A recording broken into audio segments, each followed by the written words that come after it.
Cinema കണ്ടു. Cinema കണ്ട് ഇറങ്ങി ഫുഡും കഴിച്ചിട്ട് പോകുന്ന വഴിയാണ് കഴിച്ചത് 2 മട്ടൻ, 2 കുട്ടൻ, 1 മട്ടൻ, 1 ചിക്കൻ, 1 ശശ്വൻ, 5 ഹോട്ടൽ. സിനിമയിലേക്ക് തിരിച്ചു വരാം. ജോഫിൻ ഡി ചാക്കോ സംവിധാനം ചെയ്തിട്ടുള്ള രേഖാചിത്രം സിനിമ ഞങ്ങൾ വനിതയിലാണ് കണ്ടത്.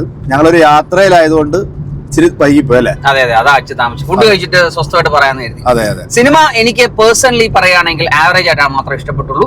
വലിയ ഹൈപ്പ് ഒന്നും ഇഷ്ടപ്പെട്ടില്ല. അതിന്റെ ഒരു റീസൺ എന്ന് വെച്ച് കഴിഞ്ഞാൽ സിനിമയിൽ ഉടനീളം ലാഗ് ഫീൽ ചെയ്തു. ഒന്ന്, ഈ മനുഷ്യൻ കുറച്ചേരം ഉറങ്ങി. അത് സിനിമ കാണാൻ ഇഷ്ടമില്ലാത്തതുകൊണ്ട് അല്ലെങ്കിലും ഇത് എന്ത് കണ്ടാലും ഉറങ്ങുന്ന ടീമാ. അല്ല, ഇത് ഉറങ്ങാൻ പറ്റിയൊരു സീറ്റ് ആയിരുന്നു, അതുകൊണ്ടാണ്. വനിതാ തിയേറ്റർ അത്ര നല്ല മനോഹരമായ സീറ്റ് ആയതുകൊണ്ടാണ്. സിനിമയില് എനിക്കൊരു ആവറേജ് ഫീൽ ആണ് സിനിമ കിട്ടിയിട്ടുള്ളത്. പിന്നെ 80s നമ്മുടെ മമ്മൂക്കാടെ കാതോട് കാതോരം ആ ഒരു സിനിമ സെറ്റിൽ നടന്നിട്ടുള്ള ഒരു സംഭവം, ഇൻസിഡന്റ്, അതിനെ ബേസ് ചെയ്തിട്ടാണ് ആ സിനിമയുടെ കഥ മുന്നോട്ട് കൊണ്ടുപോകുന്നത്. പക്ഷെ അതൊക്കെ നല്ല രീതിയിൽ കൊണ്ടുപോയിട്ടുണ്ട്. എനിക്ക് ആ കഥ പറയാനായിട്ടുള്ള ഒരു ലാഗാണ് ആ സിനിമയ്ക്കകത്ത് വരുന്നത്. മേ ബി അതായിരിക്കാം. പക്ഷെ അതിനകത്ത് നമുക്ക് വളരെ പ്രഡിക്റ്റബിൾ ആയിട്ടുള്ള ഒരു എൻഡിങ്ങും അതെന്താണെന്ന് നമുക്ക് മനസ്സിലാവുന്ന രീതിയിലാണ് ആദ്യത്തെ ഒരു അവസാനം വരെ. ഇപ്പം ആരാണോ വില്ലൻ, ആ വില്ലനെ കാണിച്ചു, ഇയാള് തന്നെയാണ്. അത് പ്രത്യേകിച്ച് ഒന്നും ഇല്ല. ക്ലൈമാക്സ് എന്തായിരിക്കും നമുക്ക് ഓൾറെഡി അറിയാം. അങ്ങനെ അതെ, അതിനകത്ത് ഒരു ട്വിസ്റ്റ് ഒന്നും വലിയ ഫീലിംഗ് ഇല്ല നമുക്ക്. ഇപ്പം മലയാള സിനിമ എന്താ പ്രത്യേകത? ഇപ്പം കുറെ ടെക്നിക്കാലിറ്റി ഭയങ്കര ഡെവലപ്ഡ് ആണ്, കുറെ അഡ്വാൻസ്ഡ് ആണ്. അതിപ്പം റൊമാൻസ് ആയിക്കോട്ടെ, അല്ലെങ്കിൽ സസ്പെൻസ് ആയിക്കോട്ടെ, ആക്ഷൻ സീരീസ് ആയിക്കോട്ടെ, അത്ര അഡ്വാൻസ് ഉള്ള സിനിമ വീണ്ടും പഴയ കാലത്തെ ഒരു അന്വേഷണ രീതിയിലായിട്ട് പോകുമ്പോൾ നമുക്ക് അത് ആക്സെപ്റ്റ് ചെയ്യാൻ പറ്റുന്നില്ല. അതാണ് മെയിൻ. പിന്നെ അത് ഇഷ്ടപ്പെടുന്ന 2 കാര്യങ്ങളുണ്ട്. എസ്പെഷ്യലി ഈ പറഞ്ഞ പോലെ കാതോട് കാതോരം, പിന്നെ നമ്മുടെ മറ്റേ സിനിമ ജഗദീശന്റെ സിനിമയുടെ പേര് മറ്റേ പോസ്റ്റ്മാൻ ആയിട്ട് വരുന്നത് മുത്താരംകുന്ന് വ്യൂ. അതൊക്കെ നമുക്ക് ഭയങ്കര ഇഷ്ടപ്പെട്ടു. അതിനകത്ത് ഒരു കഥാപാത്രമുണ്ട്. പിന്നെ മമ്മൂക്കയെ കാണിച്ച AI അത് കൊള്ളാം. അതൊക്കെ നമുക്ക് കൈയടിക്കാൻ തോന്നും, നമ്മൾ ഫീൽ ചെയ്തു അല്ലെ? അത് 1-2 സീൻസ് ഒക്കെ കുറച്ച് ചെറിയ ടിസ്റ്റ് ഒക്കെ ഉണ്ട് സിനിമയ്ക്കകത്ത്, ഇല്ല എന്ന് പറയാൻ പറ്റത്തില്ല. എനിക്ക് പറയാൻ പറ്റുന്നത് ഈ തലവൻ സിനിമ, അതുപോലെ തന്നെ അതിനുശേഷം ആസിഫ് അലിയുടെ ഒരു സിനിമ വന്നായിരുന്നല്ലോ, പോലീസ് വേഷം. അപ്പൊ അതിൽ നിന്നൊക്കെ വ്യത്യസ്തമായിട്ടുള്ള ഒരു അഭിനയ രീതി. കൂമനകത്ത് അപ്പൊ അതിൽ നിന്നൊക്കെ വ്യത്യസ്തമായിട്ട് ഡിഫറെന്റ് ആയിട്ടുള്ള ഒരു പോലീസ് ക്യാരക്ടറാണ് ഇതിനകത്ത് ചെയ്തിരിക്കുന്നത്. പിന്നെ ഇടയ്ക്കൊക്കെ ചില പാളിച്ചകളൊക്കെ സിനിമയ്ക്കകത്ത് സംഭവിച്ചിട്ടുണ്ട്. അവരെയൊക്കെ കാരണം ഇതിനകത്ത് കാതോട് കാതോരം സിനിമ സെറ്റിൽ ഉണ്ടായ ഒരു സംഭവത്തെ ആസ്പദമാക്കി. അപ്പൊ അതിനകത്ത് വേണമെങ്കിൽ ലിസിയെ ഉൾപ്പെടുത്താമായിരുന്നു, ഉണ്ണിമേരി അവരെ ഉൾപ്പെടുത്താമായിരുന്നു, ആൻഡ് മെയിൻ ആയിട്ട് ജനാർദ്ദൻ ചേട്ടനെ ഉൾപ്പെടുത്താമായിരുന്നു.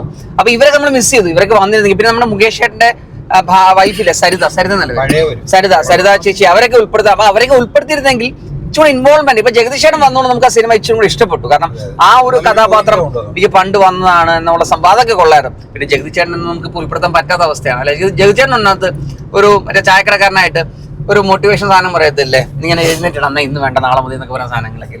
അതൊക്കെ കുറച്ച് നല്ല ഇതിനകത്ത് ഇഷ്ടപ്പെട്ട കുറച്ച് കാര്യങ്ങളുണ്ട്. ഇതിന്റെ ക്യാമറ വർക്ക് സൂപ്പർ ആയിട്ടുണ്ട്. അതുപോലെ BGM കൊള്ളാം ഇതിന്റെ. അതൊക്കെ അത്യാവശ്യം നല്ല രീതിയിൽ തന്നെയാണ് അത് ചെയ്തിരിക്കുന്നത്.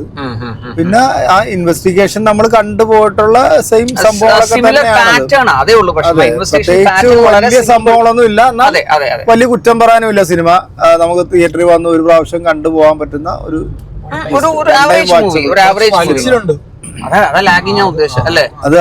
പിന്നെ ഇടക്കിടക്ക് മറ്റേ ഓയില് മാറി കൊടുത്താൽ മതി. വണ്ടിയുടെ നിങ്ങൾ സിനിമയുടെ ശരി.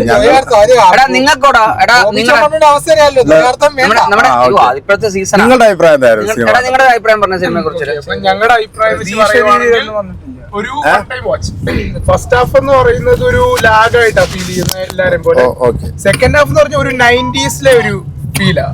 പഴയ അന്നത്തെ ആ ഒരു ഫിലിമിന്റെ ആ ഒരു ബാക്ക്ഗ്രൗണ്ട് പോലെയും. പിന്നെ എന്താ പറയുന്നത്, പിന്നെ കുറച്ച് ഇൻട്രസ്റ്റ് ആയിട്ട് തോന്നിയത് ഇതിന്റെ അവസാനം ജഗദീഷ് പറയുന്നുണ്ടല്ലോ, ഒരാള് നിങ്ങളെ സത്യം പറഞ്ഞാൽ നമ്മൾ പ്രതീക്ഷ അല്ലേ? നമ്മള് പ്രതീക്ഷ എല്ലാരും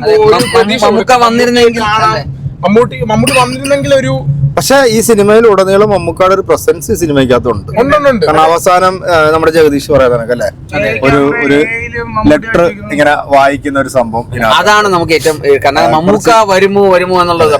പക്ഷെ ഈ മമ്മൂക്കാടെ പേര് പറയുന്നിടത്തും ഈ ലെറ്ററിന്റെ വായിക്കുന്ന സമയത്തൊക്കെ നല്ല രീതിയിലുള്ള ഒരു കൈയടിയൊക്കെ തീർന്നു. അത് തിയേറ്ററിൽ അത് മാത്രമേ ഉള്ളൂ അത് മാത്രമേ ഉള്ളൂ പറയാൻ. വേറെ പ്രത്യേകിച്ച് ഓർത്തെടുക്കാൻ സാധനങ്ങളൊന്നും ഇല്ല. തോന്നിയത് അതാണ്. നമ്മൾ പ്രതീക്ഷിക്കും മമ്മൂട്ടി വരുന്നല്ലോ, വരുമോ ഇല്ലയോ. പിന്നെ അനശ്വര രാജനെ കുറിച്ച് എന്താ പറയാ? എനിക്ക് നന്നായി സിസ്റ്ററായിട്ട് വന്നില്ലേ പുള്ളിക്കാരുടെ പെർഫോമൻസ് വളരെ സൈലന്റ് വില്ലനായി പോയി.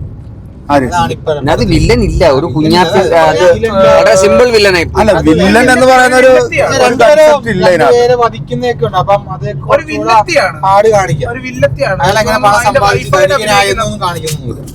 മനോജ് കെ ജയന്റെ വൈഫായിട്ട് അഭിനയിക്കുന്ന പുള്ളിക്കാരിയാണ് പിന്നെ ഒരു ക്രൂവലായിട്ട്. അത് കൊള്ളാം, അയാൾ അഭിനയം കൊള്ളാം. അയാളത് ആട്ടം എന്നുള്ള സിനിമയ്ക്കകത്താണ് ഞാൻ അവൻ സത്യം പറഞ്ഞു. പിന്നെ മെയിൻ കാര്യം എന്താ വെച്ചാൽ നമുക്ക് ഓൾറെഡി മനസ്സിലാവും മനോജ് കെ ജയൻ എന്തോ ഒളിപ്പിക്കുന്നുണ്ട്, എന്തോ ഒരു പുള്ളിക്കാരൻ എന്തോ ഒരു വില്ലൻ ക്യാരക്ടറാണ് നമുക്ക് സത്യം പറഞ്ഞാൽ മനസ്സിലാവും. അതെ അതെ, തന്നെ പറയാം. അപ്പൊ എന്തായാലും ഒരു വൺ ടൈം വാച്ചബിൾ ആയിട്ടുള്ള ഒരു മൂവി. എന്നാലും നമ്മൾ എല്ലാവരും ഉള്ളതുകൊണ്ട് കുറച്ച് എൻജോയ് ചെയ്തു അല്ലേ? നമ്മൾ എല്ലാവരും ഒരുമിച്ച് ഉള്ളതുകൊണ്ട് എൻജോയ് ചെയ്തു. നല്ല സീറ്റിംഗ് ആയിരുന്നു, നല്ല പോപ്കോൺ ആയിരുന്നു, നല്ല ഫുഡായിരുന്നു, എല്ലാം കൊണ്ടുള്ള സിനിമ ഇഷ്ടപ്പെട്ടല്ലേ?